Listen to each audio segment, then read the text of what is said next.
السلام علیکم ویورز کیا حال چال ہے؟ امید ہے آپ سب لوگ خیریت سے ہوں۔ دوستو آج کی ویڈیو آپ کے لیے بہت حیران کن ہونے والی ہے، کیونکہ یہ ویڈیو ان لوگوں کے لیے ہے جو سالوں پہلے کچھ عرصہ پہلے تباہ ہونے والی ٹائٹینک کا ملبہ دیکھنے کے لیے بہت سے کروڑوں روپے لگا کر جانے والے لوگ تھے۔ 5 افراد ایک آبدوز میں سمندر کی گہرائیوں میں لاپتہ ہیں، جن میں ایک پاکستانی باپ اور بیٹا بھی شامل ہے۔ آبدوز میں آج صبح 11 بجے تک کی آکسیجن موجود ہے اور اس بے چینی نے ساری رات سونے نہیں دیا کہ ہزاروں میٹر سمندر تلے جب انسان کو علم ہو کہ ہمارے پاس چند گھنٹے باقی ہیں، تب وہ لمحے بڑے قیمتی ہوتے ہیں۔ اسی لمحے کے لیے اللہ تعالیٰ فرماتا ہے کہ جب تم ہر طرف سے مایوس ہو جاتے ہو تو مجھے پکارتے ہو اور پھر میں تمہاری کشتی کنارے لگا دیتا ہوں۔ دوسری طرف کیسے بے حس لوگ ہیں ہم کہ بجائے مشکل میں پھنسے لوگوں کے لیے دعا کرنے کے، انہی کو تانے مینے دے رہے ہیں۔ کشتی میں سوار سینکڑوں پاکستانی ہم وطنوں کی موت کا دکھ اپنی جگہ، تو کیا ان کی موت کی وجہ شہزادہ داؤد یہ ان کا بیٹا تھے؟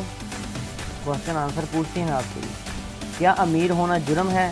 کیا ہمیں علم بھی ہے کہ اینگرو بطور ادارہ ہر سال کتنے بچوں کو مفت تعلیم دلواتا ہے اور کتنے نوجوانوں کو روزگار فراہم کرتا ہے؟ شہزادہ داؤد جیسے لوگ امیر بھی اپنی متجسس روح کی وجہ سے ہوتے ہیں، اور امیر ہونے کے بعد بھی ان کی زندگی کی سب سے بڑی موٹیویشن تجسس ہی ہوتی ہے۔ ایسے لوگوں کو تجسس ہی بنی نوع انسان کے اجتماعی سفر میں رہنما کا کردار ادا کرتا ہے۔ اگر یہ تجسس نہ رہے تو ایلن مسک بھی اپنی دولت خلاؤں کی تسخیر میں نہ لگائے۔ انسان کو سمجھے بغیر ہم ایسے خود ساختہ فیصلے کرتے ہیں جن کا دور تک حقیقت سے کوئی تعلق نہیں ہوتا۔ میری دعا ہے کہ لاپتہ افراد مل جائیں۔ واہ مالک تیرے رنگ! 2 پاکستانی امیر زادے 15 کروڑ دے کر سمندر کی تہہ میں لاپتہ ہیں۔ آج کل ٹی وی پر ایک خبر بہت دہرائی جا رہی ہے۔ ایک سب مارین یعنی آبدوز جو سیاحوں کو ٹائٹینک دکھانے کے لیے جاتا ہے، وہ بحری جہاز جو 1912 میں سمندر میں غرق ہوا تھا، اس بحری جہاز کا ملبہ سمندر کی تہہ میں دکھانے سیاحوں کو لے جانے والی یہ آبدوز بحر اوقیانوس میں 3800 میٹر گہرائی میں لاپتہ ہو گئی ہے۔ اس میں 2 پاکستانی امیر زادے باپ بیٹا بھی موجود تھے، شہزادہ داؤد اور Salman Dawood. Engro corporation Dawood group of Olpers Tarang dairy Umang کے مالکان ہیں۔ امریکہ اور کینیڈا کے حکام آبدوز کو ڈھونڈنے میں مصروف ہیں۔ آبدوز میں 5 افراد موجود تھے۔ ٹائٹینک کا ملبہ دیکھنے کے لیے فی کس ٹکٹ $2,50,000 فی سیاح وصول کیا جاتا ہے، جو پاکستانی روپوں میں تقریباً 7.5 کروڑ روپے بنتا ہے۔ آپ اندازہ کریں کہ یہ امیر زادے کس قدر مالدار ہیں کہ وہ اس سفر کے لیے 15 کروڑ روپے ادا کر کے شامل ہوئے ہیں۔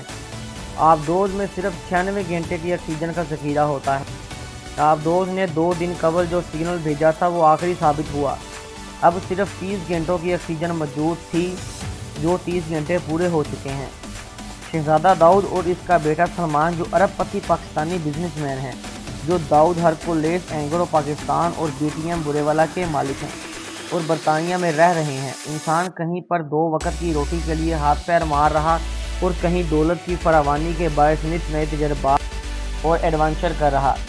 ان دونوں باپ بیٹا سمیت 5 لوگوں نے ٹائٹینک کے ملبے کو دیکھنے کے لیے ایک آبدوز میں سمندر کے اندر 2 میل گہرائی میں چلے گئے۔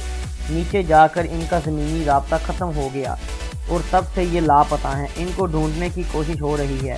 آبدوز میں 96 گھنٹے کی آکسیجن ہے۔ اس گمشدہ آبدوز کے ہر مسافر نے $2,50,000 ادا کیا ہے۔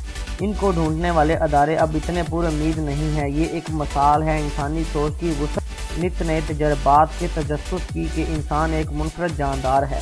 ٹائٹینک کا ملبہ دیکھے جانے والے 5 افراد جان بحق ہو گئے ہیں۔ دوستو بہت اہم معلومات ہے۔ ٹائٹینک کا ملبہ دیکھنے کے لیے جانے والے 5 افراد جن میں سے 2 پاکستانی امیر زادے ہیں جو جاں بحق ہو گئے ہیں، ان کی رپورٹ مکمل طور پر شائع ہو چکی ہے۔ امریکی کوسٹ گارڈ کو سب مرین کے ملبہ ٹائٹینک کے ملبے کے پاس مل گیا ہے، جو آبدوز ان 5 امیر زادوں کو لے کر گئی تھی ٹائٹینک کا ملبہ دکھانے کے لیے۔ اس آبدوز کا ملبہ اسی ٹائٹینک کے ملبے کے قریب پایا گیا ہے۔ امریکی کوسٹ گارڈ کے اداروں کو مل چکا ہے اور وہ اس کی نشاندہی کر چکے ہیں کہ وہ 5 افراد جاں بحق ہو گئے ہیں۔ دوستو امید ہے یہ ویڈیو آپ کے لیے بہت انفارمیٹیو ثابت ہوئی ہوگی، تو ہمارے چینل کے ساتھ رہیے گا۔ پھر ملتے ہیں انشاءاللہ نیکسٹ ویڈیو میں۔ اللہ حافظ۔